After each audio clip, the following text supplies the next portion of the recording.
I'm going to start off with Mr. and Mrs. Smith on Prime Video. Oh, the new TV series. Yes. Mr. Smith Goes to Washington? No, that's something else. No, the Sean. super sexy movie, which was Brad Pitt and Angelina Jolie. Yes. Ooh, that's a fancy way of saying Angelina Jolie. Let's talk about it. That's where all of the scandal started, supposedly. Because they were married to other people. And then they started to have like super good chemistry. She was not, and you know. Oh, she was single at the time. Right, but and had adopted a child.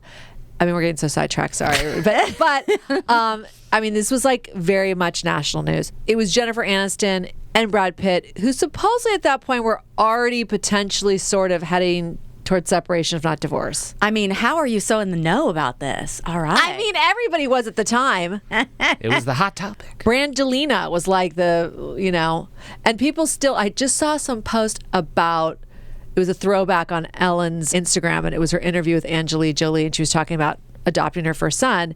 And someone wrote underneath it, it's like, you know, oh, this husband stealer, da-da-da-da. And you're like, I mean, she's not even with Brad anymore. They had multiple children together. Can we please move on? Also, I hate the female-focused, like, negative, as if no one else was involved. Come on. Not a husband stealer, a treasure stealer.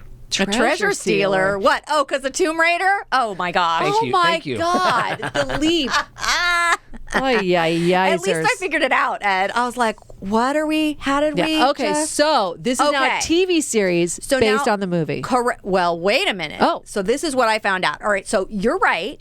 It was a 2005 movie, Mr. and Mrs. Smith. It was Brad Pitt, Angelina Jolie. They were a married couple who, surprise, find out that they are both assassins for competing companies, and they have been tasked with killing each other. Okay. Can I just tell you something? What? The assassin genre is one of my favorites. Like John Wick, right? It really is. Or just role play. Bullet Train. I mean, I love it. Mm-hmm. But it makes you feel, or makes the assumption that like every other person is an assassin. There's so many assassins. Especially if you're in like New York. I mean, when that John Wick, like the alert goes out, like John Wick, a hit has been put on him. Literally every person was like, oh, I mean, every other person on the subway, on the street, in the park, you're like, okay, so are we all assassins? There's more assassins than you would think, Right. apparently. So, I mean, the chances that, I mean, the background of Mr. and Mrs. Smith, I mean, they kind of met on a competing job, and yet they're both so super sexy, and there's like no suspicion of like, who are you? What Hold do you on. do? And they're trying to keep very, very 9-to-5 normal suburban housewife lives. I mean, I know that they're not connected, but I really do wish that Bullet Train was connected to the original Mr. and Mrs. Smith. Like, he's still a spy. He's obviously divorced. It hasn't gone well. He's done some personal work. Ed, are we sure it's not? I don't. That's amazing. It should Ed. be. No, they have totally different names. Well, Still, whatever, he had to maybe. change his name. And he was subbing in for that job. Don't you remember? It was Still. Ryan Reynolds, who was really the spy Yes. master. Whatever. But I mean, it kind of makes sense. After his divorce, no, they stay. I'm not going to blow it. If you haven't watched the movie, forget it. It's that is a movie that holds up. It's a great movie. I watched it recently, and I recommend it, but I don't want to blow the end of it. Okay, so it's a great movie, 2005. Good. We're done with this subject. No, we're not. Hold on. Because here's what I discovered when I was like double checking, because I knew I was going to talk about this. And I wanted to make sure that I knew, what year was it? And scuba dabba doo and all that.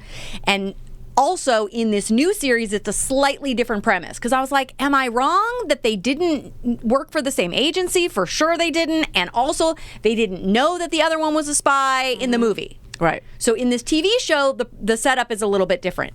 But here's what I discovered that was super surprising. This was a TV series previously in 1996. Yeah, With who? With Scott Bakula and Maria Bello. No memory of this at all. And it was called Mr. and Mrs. Smith? Yes, it had one season, 13 episodes, and it was 1996. I don't recall it at all. No, neither do I. But yeah, so even before the movie, so the movie was actually inspired by this TV show. But now this new TV show is supposedly more inspired by the TV show than the movie because the premise is slightly different. So I don't know what the exact setup was in the Scott Bakula version of 1996. Cancellation was the... Well, that was unfortunately. One season, I mean, nothing got resolved. Yeah. Because limited series didn't even really exist then for the most part. No. And I mean, limited series, you would only do that if everybody's like dead at the end or a mid-season pickup where you only got like a half season. We got 13 episodes. Whoa! And then we didn't get picked up. Okay, interesting. Okay, so that was a surprise for me and obviously for everyone else here as well. But this new one is created by Donald Glover, who most people would know. He's an amazing talent. He's an actor, a writer, does music under his pseudonym or, performance name. Childish Gambino, a rapper. He did the show Atlanta, which was sort of music. Very well received, too. too. It was incredible. People loved it. It's still on my list of, what do you call that? Like a cultural blind spot where you're you know that you need to watch something and you still haven't gotten to it. It's one of those. Wire is for me. Like, I know. I tried starting The Wire, and I don't know, it was about the first 20 minutes. It was like, well, I'm not into this right now. Yeah, you got to be in the mood. Yeah, you got to be in the mood for something dark. Yeah. It's created by him with Francesca Sloan, who is a producer and writer who had previously worked on Atlanta, and she also worked on Fargo. She did 2 episodes in not this current season, but the previous season. That was a good season. Yeah, the one with Chris Rock. Great season. Yeah. Anyway, a super talented lady, apparently. It's one of those things like you don't know somebody until they bubble up in a different frame, and then you look back and you're like, oh, I've seen a lot of your work. I just didn't know it was you. So anyway, that is Francesca Sloan. So the two of them created the show, and Donald Glover stars in it, which is great. So the premise is slightly different. So it's him, and he's co-starring as he's John Smith, and then there's a Jane Smith, which is another one of the bits of the Smith universe. Okay. So it's John and Jane. Apparently always it's John and Jane. Okay. So he's starring with Maya Erskine, or Erskine, I'm not sure how you say it. She was in a series called Pen 15, which was a comedy series, very odd and funny. Yeah, so that's what the series is called. Yes. We're not going to say what it looks like if you write out Pen 15. Because it's a little childish, Gambino and humor. Yeah, it spells a word. Oh, yeah. I literally was like going like this: PEN 1-5. What would that be? You put together. Yeah. So it's very fun because her and her comedian co-star, they play middle school versions of themselves. I think the whole thing is very funny.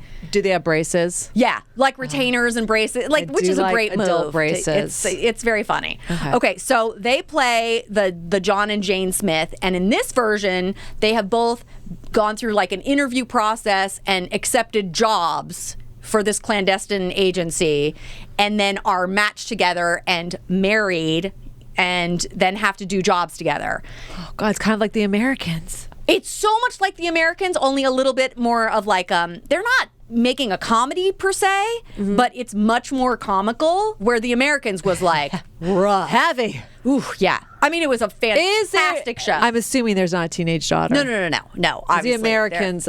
Yeah. I mean, you know how I feel about a teenage daughter. It's tough. They inevitably have to F it up. There was something recently where it was like the same type of thing, like everybody turn your cell phones, because if you use your cell phone, we're all going to get caught. Of course, the teenage daughter has a secret one. Oh, you're like, no, why? come on.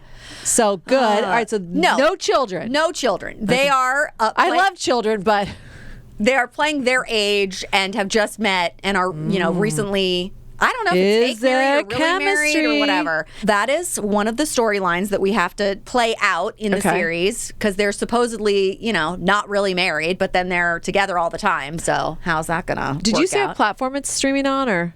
Oh, it's on Prime Video. So are all episodes available now? Yes, all episodes. It's 8 episodes. So it's funny because 8 episodes is not as much as the 1996 series, which got 13. But this has been really well received, so we're going to get more of it, I assume and hope. Knock on wood. Okay. Because I really, really enjoyed it. It was really good. There's an amazing single guest star episode with Ron Perlman. That episode was phenomenal, and he was amazing. I mean, I don't want to even explain what it was, but that episode was great. It was somewhere in the middle. How did he look, Ron Perlman?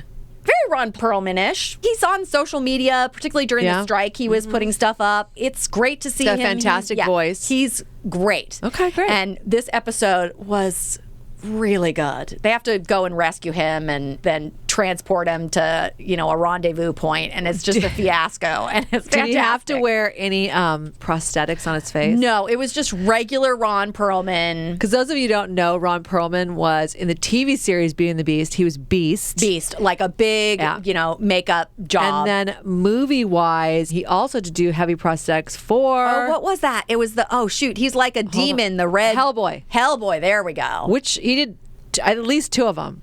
Yeah. So, he's had to endure some heavy makeup. He has. So his episode, really amazing. Earlier in the season, I think like in the first or second episode, there's a John Turturro episode. Oh my God. He's great. He's always great. It's very funny and fun.